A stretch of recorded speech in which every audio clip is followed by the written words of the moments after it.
அஸ்ட்ரோசைன் channel வாயிலாக உலகெங்கும் வாழ்ந்து கொண்டிருக்கின்ற சகோதர சகோதரிகளுக்கு அன்பார்ந்த வணக்கங்கள் மற்றும் வாழ்த்துக்கள். இன்றைய பதிவானது இந்த 2024 வருடத்துக்குரிய தை மாதத்துக்குரிய ஒரு பொதுவான பலன்கள். இந்த தை மாதத்தினுடைய கிரக நிலைகளை பார்க்கும் பொழுது மேசமனையில் குரு பகவானும் கன்னி மனையில் கேது பகவானும் இருக்க விருச்சிக மனையில் சுக்கிரன் அமர்ந்திருக்கார். இந்த சுக்கிரனுடைய பெயர்ச்சியானது 18/1/2024 அதாவது தை மாதம் 4ஆம் தேதி அன்று தனுசு மனைக்கு பெயர்ச்சி ஆகிறார். புதன் பகவானும் செவ்வாய் பகவானும் தனுசு மனையில் இருக்க, அதாவது இந்த மாதத்தினுடைய இறுதியில், அதாவது 1/2/2024 அதாவது தை மாதம் 18ஆம் தேதி புதன் பகவான் மகரம் மனைக்கு பெயர்ச்சி ஆகிறார்.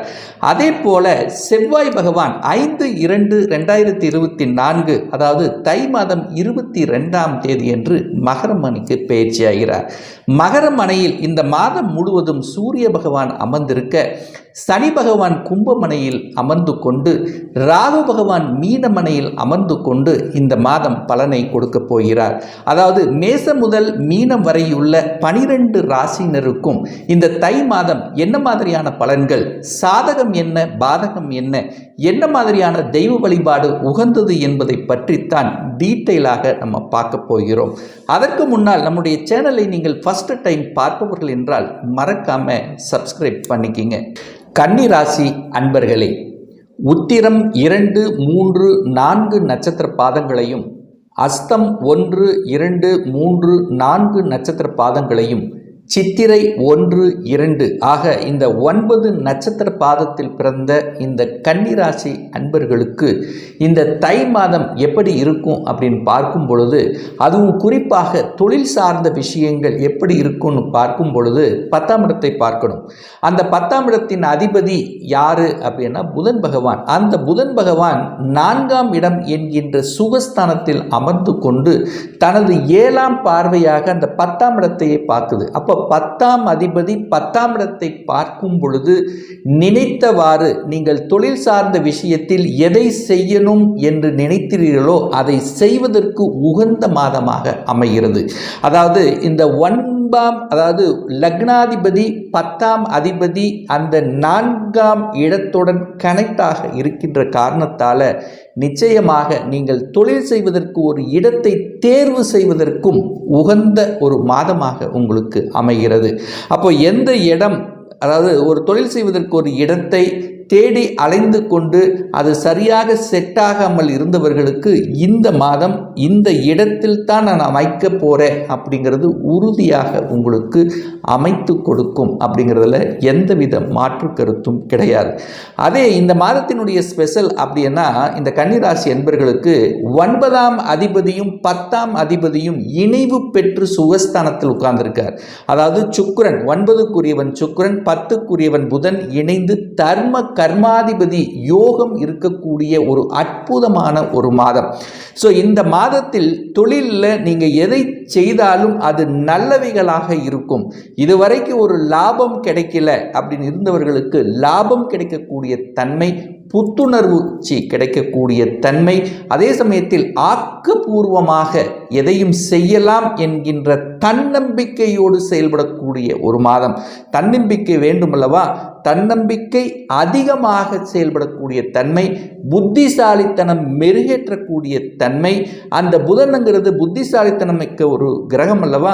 அப்போ ஒரு நல்ல ஸ்ட்ராட்டஜிக் பிளான் வகுத்து, திறம்பட வகுத்து, இப்படி செய்தால் நமக்கு நல்லது நடக்கும் என்கின்ற உள்ளுணர்வோடு செயல்படக்கூடிய ஒரு அற்புதமான ஒரு மாதம். வேலையில் இருப்பவர்களுக்கும் கூட ஒரு நல்ல மாற்றங்கள் கிடைக்கும். இதுவரைக்கும் உங்களை புரிந்து கொள்ளாத உயரதிகாரிகள் புரிந்து கொள்ளக்கூடிய தன்மைகள், இதுவரைக்கும் உழைத்த உழைப்புக்கு உண்டான அந்த கௌரவம் கிடைக்கக்கூடிய, பட்டம் புகழ் பெறக்கூடிய அமைப்பு இந்த மாதம் உங்களுக்கு சிறப்பாக இருக்கிறது அப்படின்னு சொல்லணும். எந்த கன்னிராசி அன்பர்களுக்கு ஒரு நல்ல வேலையில் செட்டில் ஆகலை, என்னுடைய படிப்புக்கு தகுந்த மாதிரி வேலை, என்னுடைய அதாவது ஒரு வயதுக்கு ஏற்ற அந்த அடிப்படை வேலை நமக்கு கிடைக்கல என்று இருக்கின்றவர்களுக்கு நிச்சயமாக நீங்கள் நினைத்தவாறு அப்ளை பண்ணி காத்து கொண்டிருப்பவர்களுக்கு இந்த மாதம், அதாவது தை மாதம் 27ஆம் தேதிக்குள்ள ஒரு நல்ல மாற்றங்கள் நிகழும், ஒரு நல்ல செய்திகள் உங்களுக்கு வந்து சேருங்கிறதுல எந்தவித மாற்று கருத்தும் கிடையாது. அதே சமயத்தில் திருமணம் சார்ந்த சுப காரியங்கள் இனிதே நடந்தேறுமா அப்படின்னு பார்க்கும் பொழுது, அந்த 7க்குரியவனான குரு பகவான் 8ஆம் இடத்துல போய் மறைஞ்சிருக்கார். அப்போ குருபலன் இருக்கான்னா இல்லை. ஆனால் 7க்குரியவன் 8ஆம் இடத்தில் இருக்கிறதுனால அந்த 8ஆம் இடம் என்பது ஒரு வலிவேதனை கொடுக்கக்கூடிய இடம் என்றாலும் திடீர் அதிர்ஷ்டத்தை கொடுக்கக்கூடிய இடம் என்கின்ற காரணத்தால் உங்களுக்கு திடீர் என்று திருமண யோகம் உங்களுக்கு கிடைக்கப்பெறுகிறது அப்படின்னு சொல்லலாம். ஏன்னா அந்த 8ஆம் இடத்தில் அமர்ந்து கொண்டு அந்த குரு பகவான் 2ஆம் இடம் என்கின்ற அந்த குடும்பஸ்தானத்தை பார்க்கிறார். அதே சமயத்தில் களத்திர காரகன் என்று சொல்லக்கூடிய சுக்கிரனையும் பார்வை செய்யக்கூடிய இந்த அற்புதமான ஒரு மாதத்தில் திருமணம் சார்ந்த சுப காரியங்கள், அதுவும் அந்த கணவன் மனைவி இவர் என்று அடையாளப்படுத்தக்கூடிய தன்மை, வெளிநாட்டு சம்பந்தப்பட்ட வரன்கள் உங்களுக்கு கிடைக்கக்கூடிய வாய்ப்புகள் அதிகமாக இருக்கிறது. வெளிநாட்டு சம்பந்தப்பட்ட அனைத்து விஷயங்களும் இந்த மாதம் உங்களுக்கு சிறப்பாக நடந்தேறும். ஏன்னா குரு பகவான் 8ஆம் இடத்தில் அமர்ந்து கொண்டு அந்த 12ஆம் இடத்தை பார்க்கிறார். அப்போ 12ஆம் இடம் 8ஆம் இடத்தை புனிதப்படுத்துகின்ற இந்த மாதத்தில் பார்த்தீங்கன்னா வெளிநாட்டு வேலை அல்லது உங்களுடைய தமிழ்நாட்டில் இருந்தீங்கன்னா அதர் ஸ்டேட்டுக்கு செல்லக்கூடிய அமைப்புகள் அல்லது வெளிநாட்டு சம்பந்தப்பட்ட கம்பெனியில் வேலை பார்க்கக்கூடிய தன்மைகள் அல்லது வெளிநாட்டுக்கு வேலை பார்க்கக்கூடிய தன்மை, ஏற்றுமதி இறக்குமதி சம்பந்தப்பட்ட துறைகள், அந்நிய மதத்தினர் மூலமாக அனுகூலங்கள் பெறக்கூடிய ஒரு நல்ல மாதமாக தென்படுகிறது. சரி, குழந்தை பிறப்பு சம்பந்தப்பட்ட விஷயங்கள் சாதகமாக இருக்குமா அப்படின்னு கேட்டிங்கன்னா நிச்சயமாக 5ஆம் இடத்தில் சூரிய பகவான் வந்து அமர்ந்திருக்கார். அதே சமயத்தில் உங்களுடைய ராசிநாதனும் வந்து அமர போகிறார். அதாவது சூரியனும் புதனும் இணைந்து புதன் ஆதித்ய யோகத்துடன் இருக்கின்ற காரணத்தால், அதாவது உங்களுடைய குல தெய்வத்தினுடைய ஆசீர்வாதத்துடன் நிச்சயமாக குழந்தை பிறப்பு சார்ந்த விஷயங்கள் உங்களுக்கு அனுகூல வாய்ப்புகளை பெற்றுத்தரும். ஆனால் கணவன் மனைவி சார்ந்த விஷயத்தில் சின்ன சின்ன கருத்து வேறுபாடுகள் வருவதற்கான வாய்ப்புகள் இருக்கிறது. அப்போ ஒருவருக்கொருவர் விட்டு கொடுத்து செல்லணும் அப்படிங்கிறதையும் ஆழமாக மனதில் பதிய வைத்துக் கொள்ளுங்கள். என 7ஆம் இடம் என்கின்ற திருமணஸ்தானத்தில் ராகு, சர்ப்ப கிரகம் என்று சொல்லக்கூடிய ராகு அங்கு உட்கார்ந்திருக்கார். அப்போ ராகுங்கிறது அந்நியர். அப்போ உங்க குடும்ப விஷயத்தில் மற்றவர்களுடைய குறுக்கீடு வராமல் பார்த்து கொள்வதும், நீங்க மற்ற குடும்ப விஷயத்தில் தலையிடுவதை தவிர்த்தாலே உங்களுக்கு பெரிய சோதனைகள் ஏற்படுத்த போவது கிடையாது. அதே சமயத்தில் கூட்டு தொழில் சார்ந்த விஷயத்தில் கணக்கு சார்ந்த விஷயங்கள்லாம் சரியாக அமைத்து கொள்வதும் உங்களுக்கு சிறப்பை ஏற்படுத்தி கொடுக்கும். குரு பகவான் 8ஆம் இடத்தில் இருக்கின்ற காரணத்தால், அதாவது அந்த குரு பகவான் 8ஆம் இடத்தில் அமர்ந்து கொண்டு 4ஆம் இடத்தை பார்க்கிறார் அல்லவா, 9ஆம் பார்வையாக. அப்போ 8ஆம் அதிபதி 4ஆம் இடத்திலும் 4ஆம் அதிபதி 8ஆம் இடத்திலிருந்து, அதாவது குருவும் செவ்வாயும் பரிவர்த்தனை பெற்று பரிவர்த்தனை யோகத்துடன் இருக்கின்ற காரணத்தால அந்த வீடு நிலம் சார்ந்த விஷயங்கள் ஏதாவது ஒரு ரூபத்தில் உங்களுக்கு ஒரு வழக்கு சந்தித்து கொண்டிருக்கிறது. 1 வருடம் 2 வருடமாக ஒரு வழக்கு இருக்குது, ஒரு பாக பிரிவினை சார்ந்த விஷயத்தில் ஒரு பிரச்சனையாக இருக்கிறது, அல்லது ரொம்ப நாளா ஒரு இடத்தை விற்கணும்னு நினைச்சிட்டு இருக்கிறேன் ஆனால் விற்க மாட்டேங்குது, தடைபட்டு கொண்டே இருக்கிறது. ஸோ இந்த மாதிரியான அந்த நிலம் சார்ந்த விஷயங்கள், இடம் சார்ந்த விஷயத்தில் இருந்து வந்த அத்தனை விதமான பிரச்சனைகளுக்கும் ஒரு முற்றுப்புள்ளி வைக்கக்கூடிய தன்மையில் இந்த மாதம் உங்களுக்கு சிறப்பாக இருக்கிறது அப்படின்னு சொல்லணும். அதே சமயத்தில் பார்த்தீங்கன்னா குழந்தைகளினுடைய நலன் சார்ந்த விஷயத்தில் கொஞ்சம், அதாவது உடல்நலம் சார்ந்த விஷயத்தில் கொஞ்சம் கவனமாக இருக்கணும். ஏன்னா 12ஆம் அதிபதி என்று சொல்லக்கூடிய சூரியன் வந்து 5ஆம் இடத்தில் உட்கார்ந்திருக்கார். அப்போ உஷ்ணம் சம்பந்தப்பட்ட சின்ன சின்ன தொந்தரவுகள் வருவதற்கான வாய்ப்புகள் இருக்கிறது. அதே சமயத்தில் குரு 8ஆம் இடத்தில் இருக்கிறதுனால, அதாவது வயிற்று சம்பந்தப்பட்ட அஜீரணம் சம்பந்தப்பட்ட தன்மைகள் வருவதற்கான வாய்ப்பு இருக்குது. ஸோ இதை நீங்கள் பார்த்துக்கிட்டாலே உங்களுக்கு பெரிய பாதிப்பை ஒன்றும் ஏற்படுத்த போவதில்லை.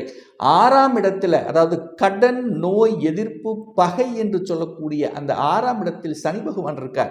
அப்போ 6ஆம் பாவத்தில் ஒரு பாவ கிரகம் இருக்கும்போது அந்த பாவத்தை கெடுக்கும். அப்படிங்கிறதுனால கடன் ரொம்ப இருக்குது, கடன் கட்டிக்கொண்டே இருக்கிறேன், இஎம்ஐக்கே நமக்கு சரியாக போகிறதும் கூட இந்த மாதம் உங்களுக்கு ஒரு வருமானம் பெருகக்கூடிய அமைப்பு, கடனில் நிவர்த்தியாகக்கூடிய வழிமுறைகள் உங்களுக்கு தென்படக்கூடிய தன்மை, எதிரி தொல்லைகள் உங்களை விட்டு வெளியேறக்கூடிய தன்மை, நெடு நாட்களாக ஒரு எதிர்ப்புகள் இருந்து கொண்டிருந்தது, யார் தான் நமக்கு தொந்தரவு செய்கிறாங்க, பகையை கொடுக்கிறார்கள், டைரக்டாக இருந்தால் கூட ஃபேஸ் பண்ணலாம், இன்டைரக்டாக இருந்து உங்களுக்கு தொந்தரவு கொடுத்திருந்தவர்கள் எல்லாம் இவர்கள் தான் நமக்கு தொந்தரவு கொடுத்தார்கள் என்பதை இனம் கண்டு கொண்டு அதற்கு தகுந்த மாதிரி செயல் திட்டம் தீட்டி வெற்றி பெறக்கூடிய ஒரு அற்புதமான ஒரு மாதமாக உங்களுக்கு அமைய இருக்கிறது.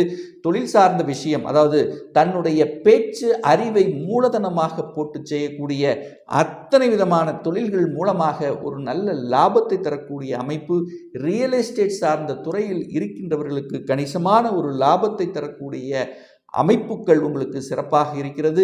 தகப்பன் மூலியமாக நல்லதொரு விஷயங்கள், ஏன்னா 5ஆம் இடம் என்பது பூர்வீகம் சம்பந்தப்பட்ட விஷயம் அல்லவா.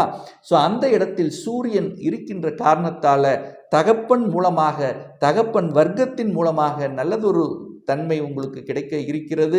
தகப்பனுடைய தொழிலை எடுத்து நடத்துவதற்கான வாய்ப்புகள் உங்களுக்கு சிறப்பாக இருக்குது. அந்த தொழிலை எடுத்து நடத்துபவர்களுக்கும் ஒரு லாபத்தை கொடுக்கக்கூடிய ஒரு நல்ல மாதமாக அமைகிறது. 12ஆம் இடம் இருக்கிறதுனால அந்த வெளிநாட்டு தொடர்புகள் உங்களுக்கு சிறப்பாக இருக்குது. ஒரு சிலர் யாத்திரைகள் செல்லக்கூடிய வாய்ப்புகள் சந்தர்ப்பங்கள் இருக்கிறது. ஆன்மீகம் சார்ந்த விஷயத்தில் நாட்டமும் அதிகரிக்கக்கூடிய தன்மை, உங்களுடைய குலதெய்வத்துக்கு சென்று வரக்கூடிய யோகங்கள், அதாவது இஷ்ட தெய்வ வழிபாடு, இதெல்லாமே உங்களுக்கு சிறப்பாக இருக்கிறது அப்படின்னு சொல்லணும். அதே சமயத்தில் குடும்பம் நன்றாக இருக்கணும், கணவன் மனைவி நன்றாக இருக்கணும், எங்களுக்குள்ள எந்த ஒரு தொந்தரவும் இல்லை, நாம் ஒருத்தருக்கு எங்களுடைய வேலை சார்ந்த விஷயத்தில் நல்லா இருக்கணும், அந்த குடும்பம் நன்றாக இருக்கணும் அப்படிங்கிறவங்களுக்கு இந்த மாதம் பார்த்தீங்கன்னா அந்த குரு பகவான் 7க்குரியவன் 8ஆம் இடத்தில் இருக்கிறதுனால நீங்கள், அதாவது குரு என்று சொல்லக்கூடிய அந்த தட்சிணாமூர்த்தியை சென்று வழிபடும் போது, ஒவ்வொரு வியாழக்கிழமை சென்று வழிபடும் போது நிச்சயமாக குடும்பம் சார்ந்த விஷயத்தில் இருந்து வந்த அத்தனை வகையான பிரச்சனைகள் இருந்து விடுதலை கிடைக்கும் என்பதில் எந்தவித மாற்று கருத்தும் கிடையாது. ஒரு துல்லிய பலன் வேண்டும், அதாவது ஒரு சொந்த தொழிலை செய்யணும் அப்படின்னு நினைக்கிறேன், அதற்குண்டான விதி கொடுப்பினை நம்மளுடைய ஜாதகத்தில் இருக்கா? அப்படி இருக்கக்கூடிய பட்சத்தில் எப்போ நம்ம சொந்த தொழிலை செய்யலாம், எப்போ நம்ம வீடு கட்டலாம், எப்போ நமக்கு திருமணம் நடக்கும், எப்போ நமக்கு ஒரு இடமாற்றம் ப்ரமோஷன் கிடைக்கும், எப்போ நமக்கு குழந்தை பாக்கியம் கிடைக்கும், இது போன்ற கேள்விகளுக்கு ஒரு துல்லிய விடை தெரியணும், அதாவது ஒரு பர்சனல் கன்சல்டேஷன் எடுத்துக்கணும் என்று ஆசைப்படுபவர்கள் டிஸ்பிளே தெரியக்கூடிய நம்பருக்கு வாட்ஸ்அப் மூலியமாகவோ ஃபோன் கால் மூலியமாகவோ தொடர்பு கொண்டு அப்பாயின்மெண்ட் பெற்றுக்கொண்டு கன்சல்டேஷன் எடுத்துக்கலாம். இந்த பதிவு நிச்சயமாக உங்களுக்கு ஏதாவது ஒரு ரூபத்தில் யூஸ்ஃபுல்லாக இருக்குங்கிறதுல எந்தவித மாற்று கருத்தும் கிடையாது. நம்ம சேனலை ஃபஸ்ட்டு டைம் நீங்கள் பார்ப்பவர்கள் என்றால் மறக்காமல் சப்ஸ்கிரைப் பண்ணிக்கிங்க. பக்கத்தில் இருக்கின்ற பெல் பட்டன் மற்றும் ஆல் நோட்டிஃபிகேஷனை கிளிக் பண்ணும்போது நான் போடக்கூடிய அடுத்தடுத்த பதிவுகள் உங்களுடைய நோட்டிஃபிகேஷனில் வந்து சேரும். மீண்டும் அடுத்த பதிவில் உங்களை சந்திக்கும் வரை உங்களிடமிருந்து விடைபெறுவது உங்களுடைய அஸ்ட்ராலஜர் டாக்டர் சதீஷ்.